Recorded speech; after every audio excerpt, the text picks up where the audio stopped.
My name is Gabriel Santos. I'm 42 years old, and until January of this year, I was absolutely certain about one thing.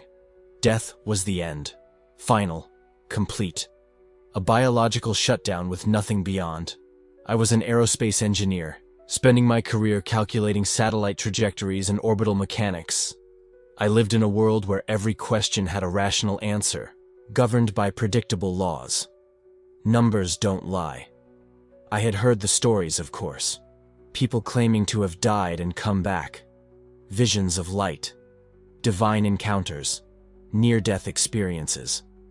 I dismissed them all as hallucinations, oxygen-starved neurons firing their last desperate signals before shutting down forever. The brain protecting itself from the terror of its own extinction. I never could have imagined that I would become one of those stories. It was a routine Thursday morning in our Porto Alegre satellite operations lab. I was running diagnostics on a communications array work I'd done 1,000 times. I remember reaching for a calibration tool near a power distribution panel, and my colleague Carlos mentioning a voltage irregularity. What I don't remember is the exact moment the electrical arc jumped.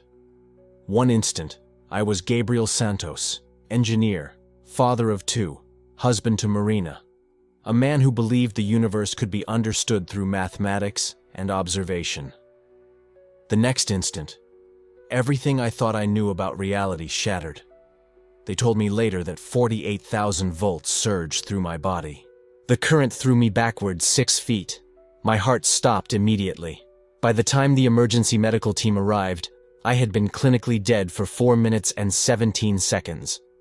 But what happened in those 4 minutes would rewrite everything I knew about existence. I wasn't experiencing death the way I had always imagined it. I was experiencing something else entirely. The first sensation was separation. A gentle, irresistible pull. I became aware of myself as distinct from my body. I saw my body motionless on the laboratory floor. Carlos was screaming, panic-stricken. Colleagues ran toward me, their movements slow, dreamlike. But I was rising. The laboratory dissolved, becoming transparent, revealing layers of reality I had never suspected existed. The separation completed, and I found myself in a place that has no name in any language I know. I found myself in an infinite cathedral of light.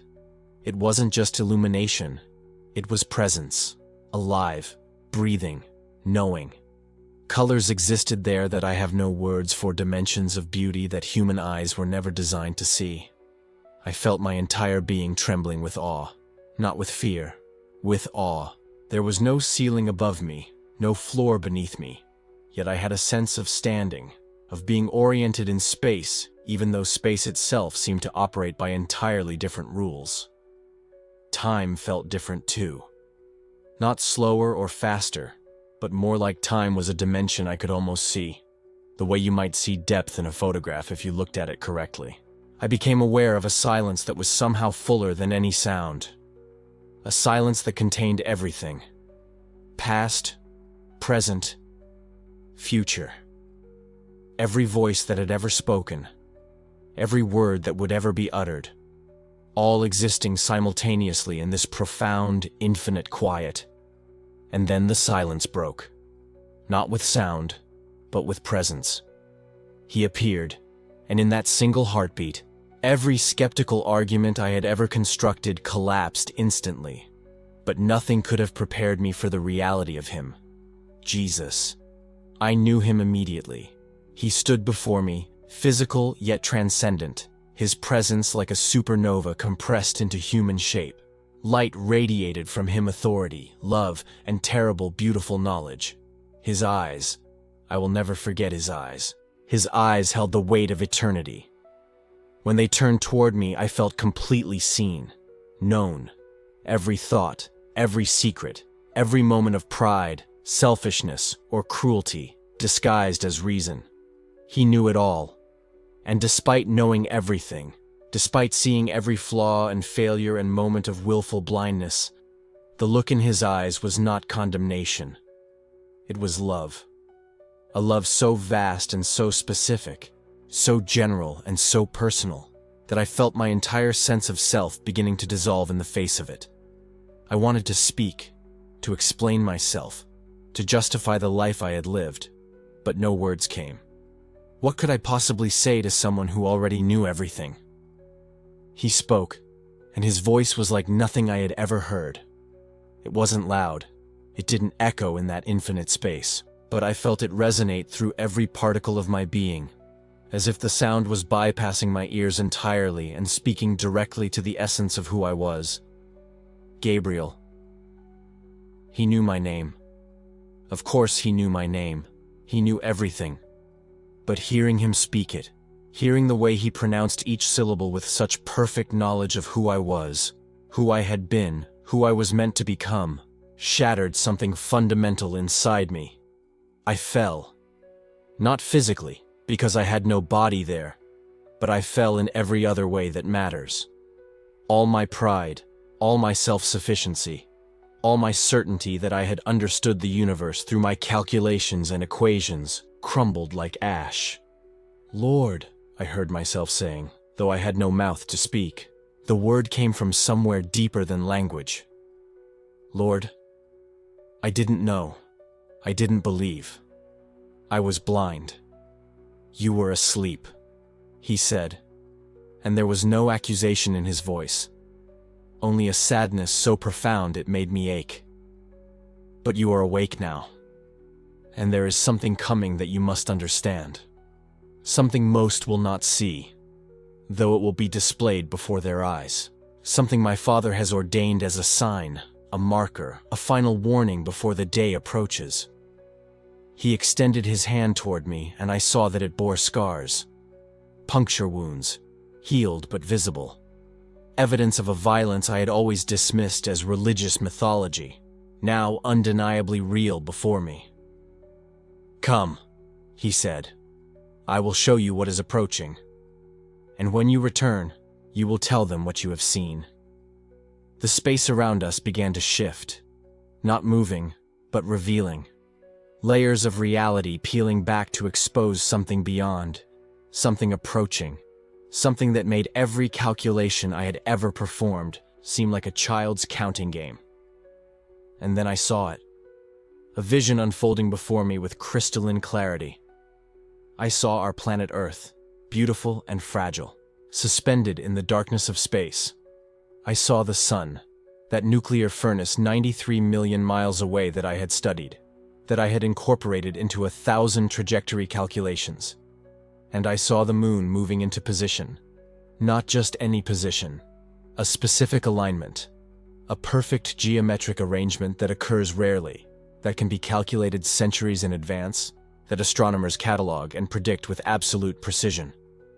An eclipse. But as I watched the shadow of the moon slide across the face of the sun, I understood that I was seeing more than astronomy. I was seeing prophecy. I was seeing a divine appointment written into the mechanics of the cosmos itself. Jesus turned to me, his eyes burning with an urgency that made my entire being tremble. He didn't just give me a date, he gave me a deadline. August 12th, 2026, he said. This is not merely astronomy, Gabriel. This is my Father's timeline. The words struck with the force of a cosmic hammer. A divine appointment scheduled before the foundations of the earth were laid. You understand trajectories, Gabriel, Jesus continued, his voice both gentle and impossibly powerful. You have spent years calculating the paths of satellites, predicting their positions with mathematical precision. You know that nothing in the heavens moves by chance. I nodded, unable to speak. My entire career had been built on the predictability of celestial mechanics, Newton's laws, Kepler's equations, the cold, beautiful certainty of orbital dynamics.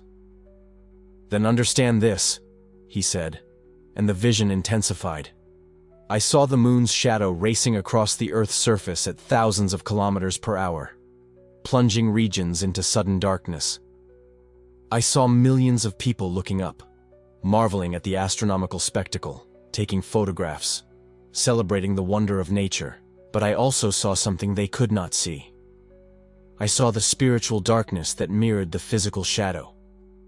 I saw hearts hardened against truth, minds closed to divine warning, souls so absorbed in the spectacle that they missed the message written in the sky itself. When the moon covers the sun, he continued, most will see only astronomy. They will measure the corona and document the phenomenon. But they will miss what it truly is. A sign, a warning that time is running short. I felt my breath catch in my throat, if such a thing was even possible in this transcendent realm. What are you warning them about, Lord? That the age of grace is drawing to a close, he said simply. That the season of mercy has an end point.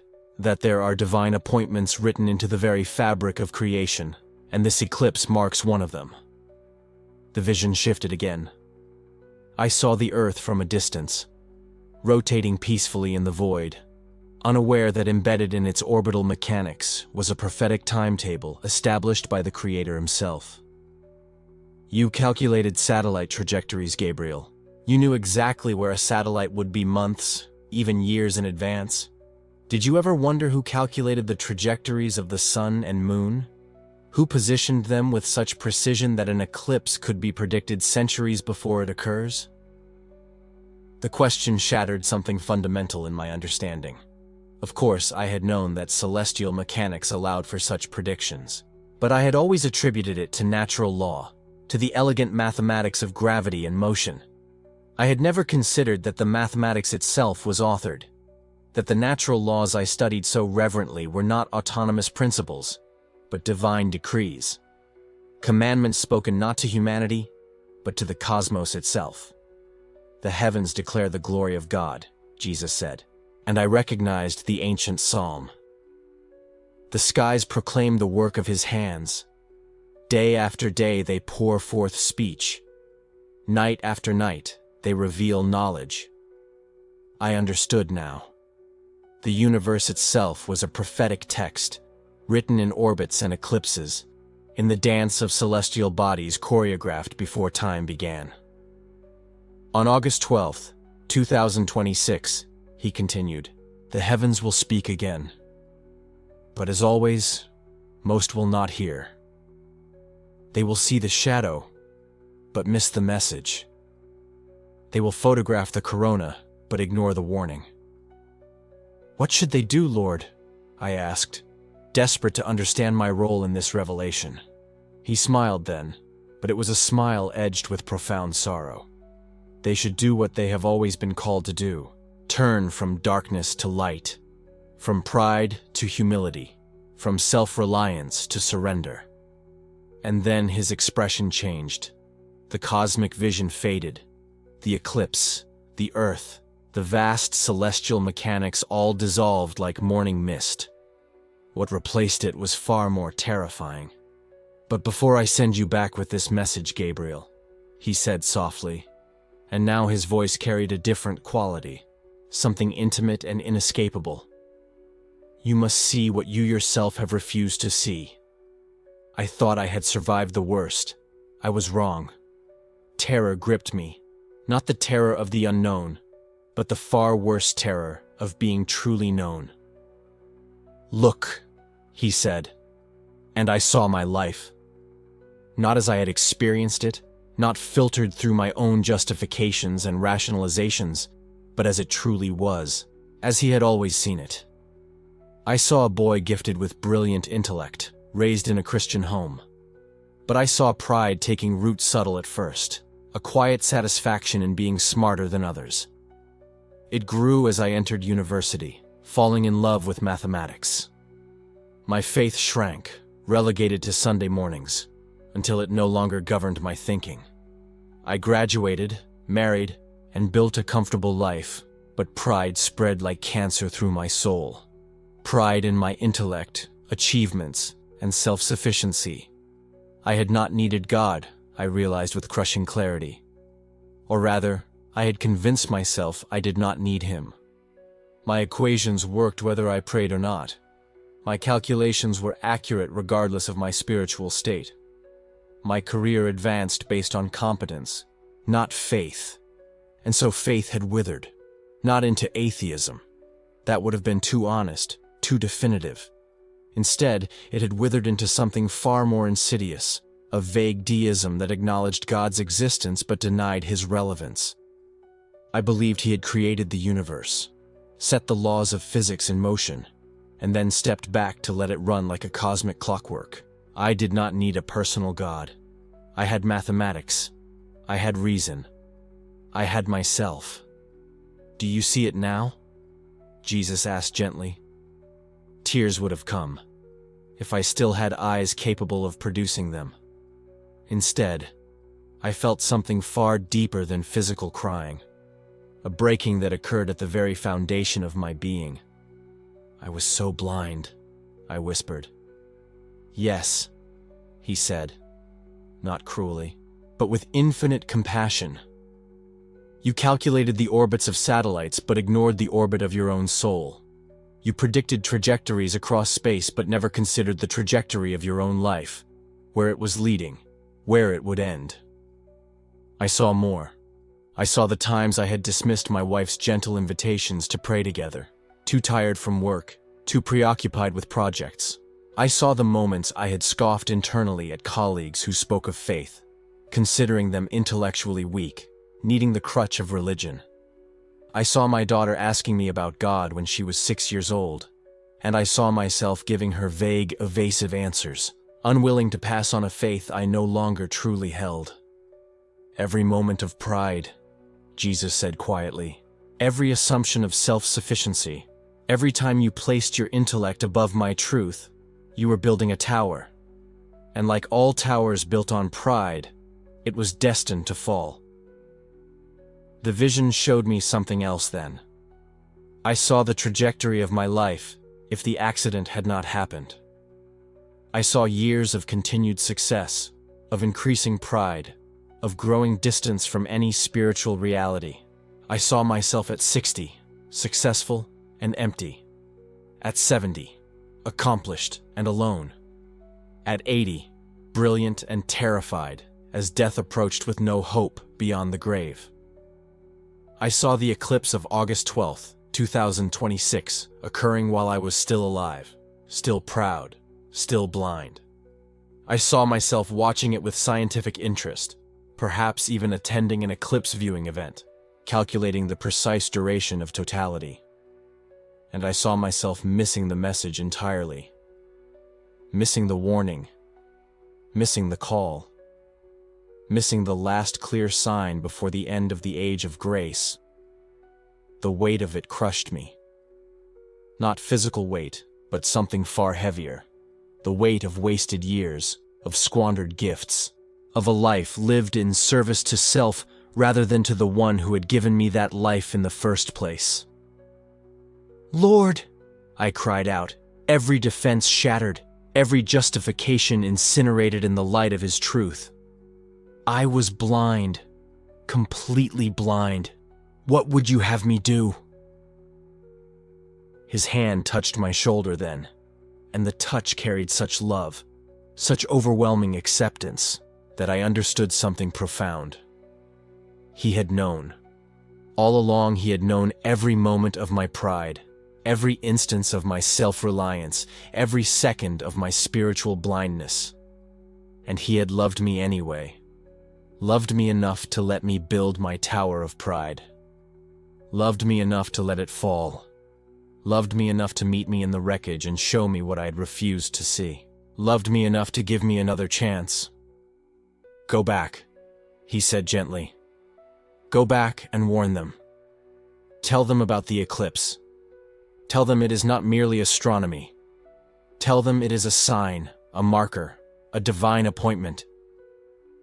"They won't believe me," I protested. "I barely believed it myself until you showed me."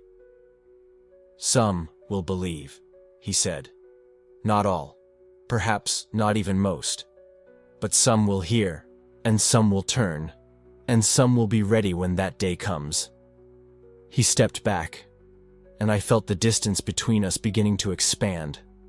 Felt the transcendent realm starting to release its hold on me. "You have 7 months, Gabriel," he said, and his voice began to fade.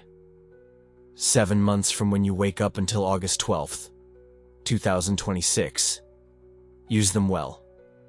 He paused, and the weight of his next words anchored me to the spot. "Tell them the truth.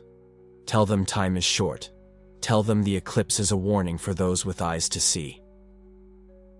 The last thing I saw was his face, radiant and beautiful and heartbreaking in its love. And then I was falling. Not physically, but spiritually, falling back into time, back into flesh, back into the world of matter and gravity and natural law. I heard sounds, beeping, voices, footsteps. I felt pain, sharp, electrical, radiating from my chest. I tried to breathe and choked on something plastic in my throat. "He's back!" someone shouted. "Mr. Santos? You're in the hospital. You're safe." I opened my eyes to the white ceiling and concerned faces. "The date," I croaked. "What's the date?" "It's January 8th, 2026, a nurse replied. 7 months, exactly as he had said. 7 months until August 12th. 7 months to deliver a warning to a world that would not want to hear it. But I would deliver it anyway. Not because I was brave or eloquent or qualified, but because I had seen the truth. I had stood before the author of the cosmos and understood that every eclipse, every celestial event, every moment of darkness crossing the face of the sun was written into creation for a reason. And August 12th, 2026 was no exception. The doctor was explaining my injuries, talking about the electrical shock, the cardiac arrest, the 8 minutes I had been clinically dead. 8 minutes, another 8, a number that seemed to carry divine significance now. But I barely heard him. My mind was racing, calculating not satellite trajectories this time, but how to communicate what I had seen. How to warn people that the upcoming eclipse was more than astronomical. It was prophetic. The nurse noticed tears running down my face and misinterpreted them as pain. She adjusted my medication, her face kind and professional. But these were not tears of pain. They were tears of gratitude. Gratitude that I had been given another chance. Gratitude that my tower of pride had fallen before it was too late. Gratitude that I had 7 months to make my life count for something beyond equations and calculations. "You're very lucky," the doctor said. "Most people don't survive that." "It wasn't luck, doctor," I said quietly. "It was an appointment." He frowned, but I knew the truth. It had all been orchestrated with the same precision that governed the orbits of planets. I had been given a message. More than that, I had been given a mission, and I had 7 months to fulfill it. If you are hearing this message, it is not by accident. The same God who positioned the eclipse of August 12th, 2026, has positioned you here to hear this warning. The question is not whether it will happen. The question is whether you will see it as only astronomy, or recognize it for what it truly is. A sign, a warning, a divine marker in time. You have 7 months. What will you do with this warning?